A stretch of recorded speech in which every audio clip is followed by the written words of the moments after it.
Welcome to another episode of Addiction Uncovered, where we talk about the truth behind addiction and hear inspirational stories of recovery. I'm your host, Jill, and today I'm joined by Buom. Buom is a community engagement director at Ross Leaders, a nonprofit organization dedicated to supporting Sudanese youth through education, health and wellness, cultural engagement, and career exploration. His story is one of perseverance and vulnerability through the challenges of addiction, and he hopes that sharing his journey will inspire others. So thank you for joining us, Buom. Yeah, thanks for having me. Yeah, of course. So tell us where your struggle with addiction began. I want to say it began right around 2020 was when I kind of realized it. You know, I've been drinking since high school, so 2016. I started drinking, partying with friends, you know, hanging out, and I was just having alcohol being the fun group. And so it was alcohol and drugs in 2020. So I played college basketball, North Platte Community College until 2018, and then Chadron State until 2020.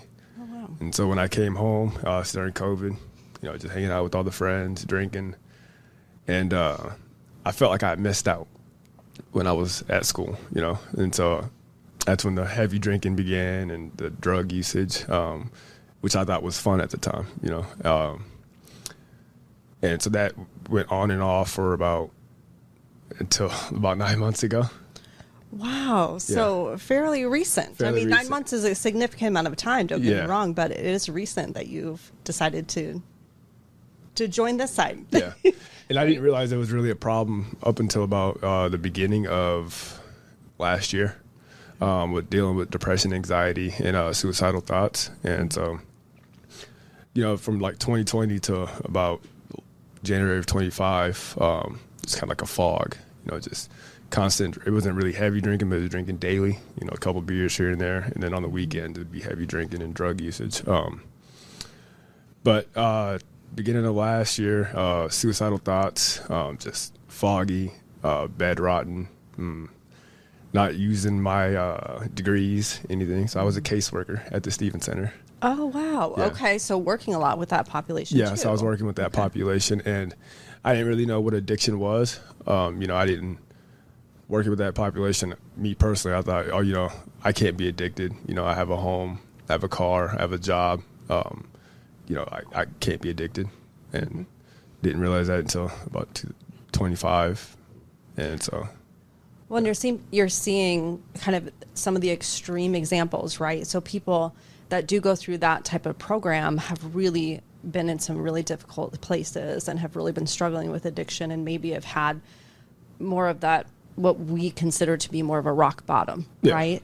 Not all of them, of course. I mean, they do serve a spectrum of people on with addiction issues, but you know, at the same time, I think your tendency with drinking sounds a lot like mine, where we just start like, well, we're functioning, we're still doing the things, you know, we haven't been arrested, we haven't done this or that, so we can justify it, especially if you're looking at the people that you're helping in your work and saying, oh gosh, they have had a really hard time with it, but that's not me, right? Yeah. So I can assume that's probably part of the reason why you thought, I'm doing okay. Yeah.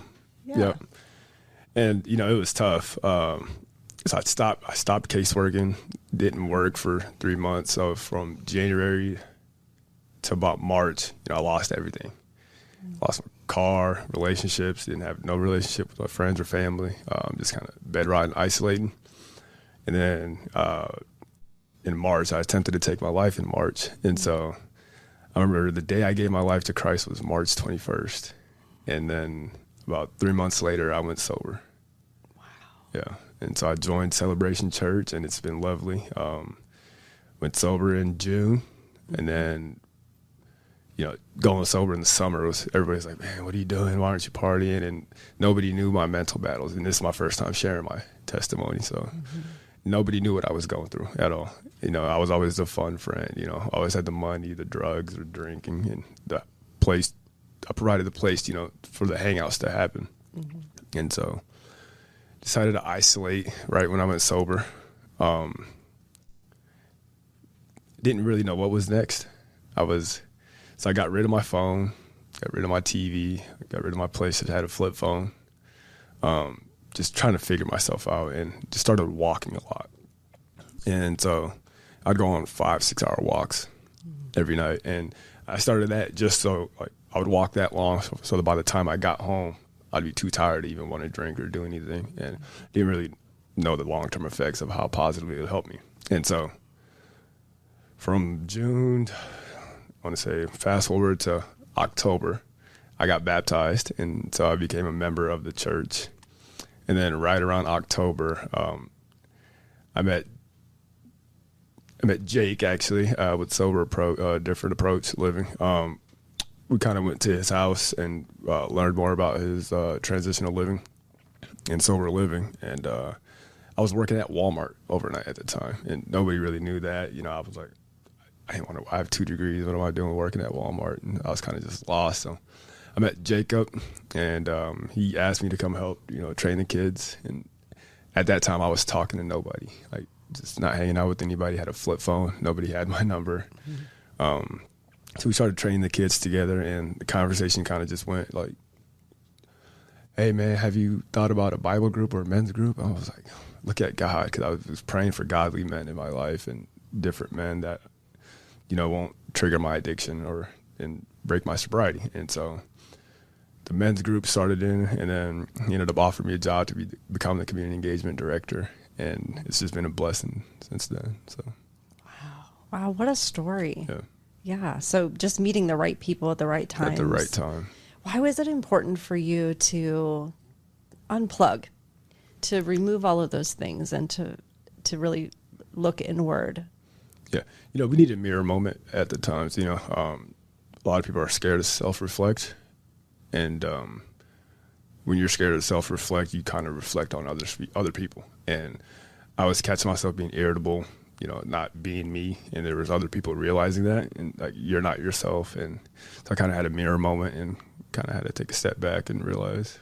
Mm-hmm. And so a lot of people ask me like why I went sober, and they didn't know my story behind, like the mental health and the addiction. And we kind of all were trauma bonding together. And so we don't really see a problem with it because we're all going through silent battles that no one's talking about. And so I just want to be able to inspire those that are struggling with the silent battles and choose sobriety. So, yeah, and that's what I was going to ask you is why is it important? It sounds like one of the first times that you really have shared your story out loud and wanting to have people hear it. Why is that important for you? Because we're not in this alone, and we're all going through the same thing, and it's important to be vulnerable and be able to talk and use your resources. And I'm blessed enough to know a lot of people in the community and so many resources that are available that, the people that don't work in the community don't know about. And so just being able to utilize your resources. Mm-hmm. Yeah. And speaking of resources, you were really working to support the Sudanese community. Can you tell me more about the work that you do? Yeah, so I'm the community engagement there, so I want to kind of promote what I'm getting ready to get started. Oh, yes, please do. I'm getting ready to start a mental health and addiction prevention program. Oh, wow, yeah. Tell us about this. And so there's a lot of active addiction in the Sudanese community, and then there's been a spike in the suicide rates. So we lose about 5 to 6 people a year to suicide and mental health and addiction and all that. So, I just kind of want to build a program for those to be vulnerable and show them that there's someone that looks like them that made it through the challenges of addiction, and they're not alone, and to utilize the resources that are there. A lot of people are scared to ask for help, and I was one of those people, and I have all the resources, and I didn't use a single one, but now I utilize them and want to be the voice to help others. But the program will be, just to bridge that gap that can cause just a small problem to spiral into an addiction. Let's say you can't get a driver's license or lawyer fees or transportation. Just being a resource home but then also partnering potentially with the Stevens Center for more severe cases to go through their treatment program, and then also having post-treatment services. So we'd be able to do that. Wow, that is amazing. Yeah, and I think it is important to be able to show people within your own community and with your own culture that, if I can do it, you can do it too. Mm-hmm. And to know kind of the unique aspects that the Sudanese culture has. And so do you have any ideas, or like as part of building this programming, you have any idea why maybe that you're seeing that increase in mental health concerns or addiction within your culture? Yeah, it just builds up trauma. Trauma is passed down through generations, and we're the youngest country in the world at 15 years old. And so our mothers are going through a war-torn country. Our fathers are going through that, and they don't talk about that.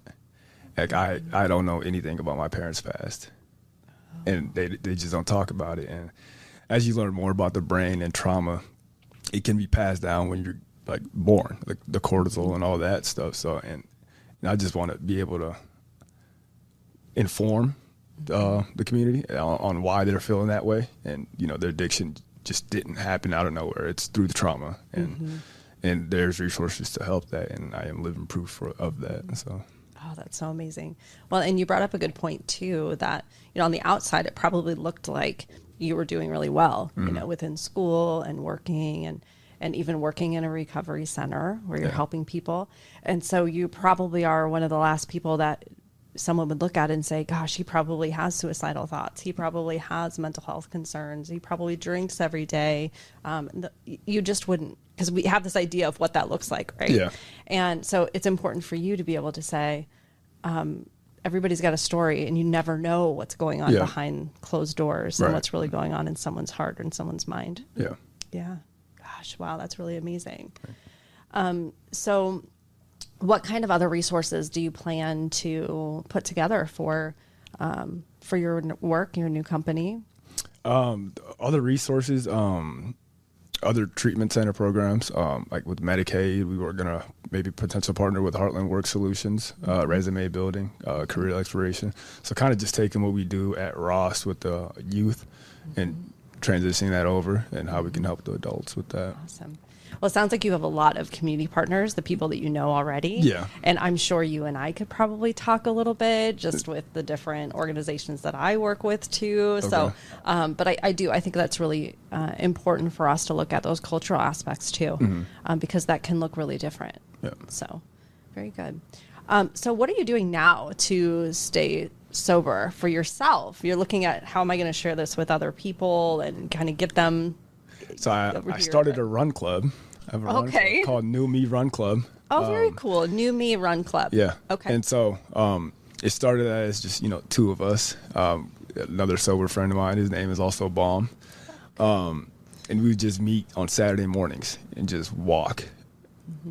And there was no better feeling waking up Saturday morning, not hungover, not sleeping all day, to be able to see the sunrise and enjoy the day was a blessing. So we just met every Saturday and it continued to grow. And one of my friends was like, you should make an Instagram for it. And so I did, and it's been growing. It's a diverse group, intergenerational, different people from all different walks of life, and just a sense of community.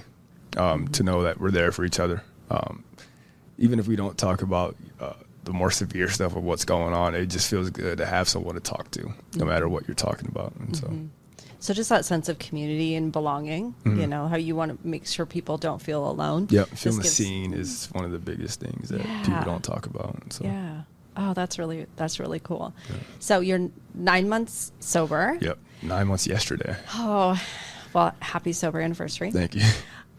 What has it felt like over the last 9 months, physically, emotionally? Physically, I've lost like 72 pounds. Just walking every day. And emotionally, I'm more clear, thinking more clear, being able to sleep, building relationships with those that I've lost through my addiction. And, just the irritability, not checking in, thinking everybody that was checking in on me was a fake check-in, and they don't really care about me mindset, the victim mindset, and getting over that. And so now that's a stage I'm at in my life, is just reaching out to those who really were there. Mm-hmm. And it doesn't mean that we don't, because I struggle as well with depression, anxiety, and things like that. And so when we are sober, people think, okay, well then that all just goes away. Yeah. Not necessarily. It gets better, because when you stop drinking and using, that does positively impact your mental health, right? Because we don't realize it contributes to it. Yeah. But what I think is important for people to know is that we still have that. And so making sure that we've got supports, agencies like you, who are helping to find resources. But what are there other ways that you kind of keep your mental health in a good space now that you're not turning to alcohol to numb it? Or Yeah, I like to read. I've been reading a lot. Okay. Just a couple self-help books, and cooking. Cooking, Yeah. really? Okay. Yeah, so I started meal prepping. I've been always a good cook, but now just cooking it like the healthy stuff and getting to the gym and stuff. So Yeah. Yeah. So I'm sure that you and Jake probably like share different recipes and stuff and not food yet, stuff. not yet. You're working on it. We're working on it. I have an Instagram page for that too. Oh, so, perfect. yeah. Oh, good. Well, we're going to make sure that we link all of your social media information in the episode notes, so that way people know how to get hold of you, because there's a lot of really cool things that you're doing. Yeah. So that's really great. So what would you tell someone who is in the midst of addiction right now? Give yourself grace. Life is hard. And be vulnerable. And you're not going through this alone. And so just be able to speak up and talk to the trusted source, whoever the case may be, and just get it out. Mm-hmm.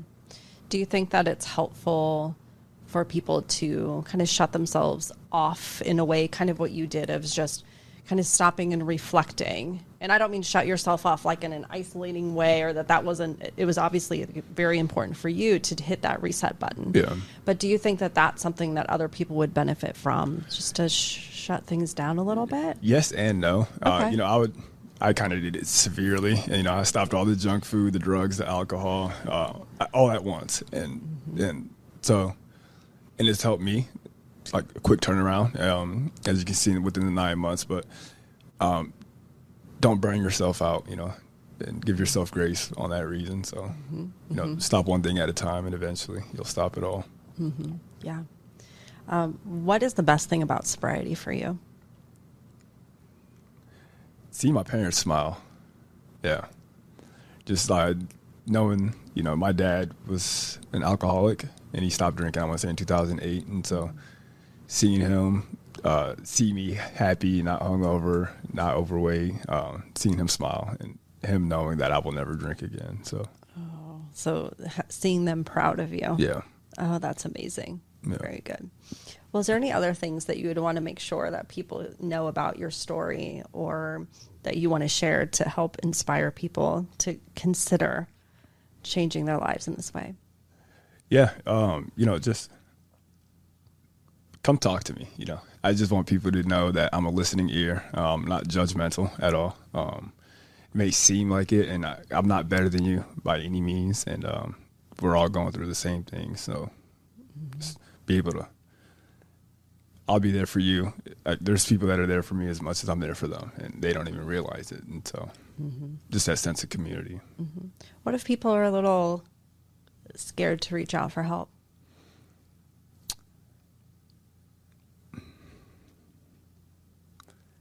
I don't know. They might figure it out themselves as I did. And hopefully it doesn't lead to others, because you can't tell who's going through. Like, they couldn't tell with me what I was going through. And so, I just hope by the grace of God they figure it out and then are strong enough to be able to reach out.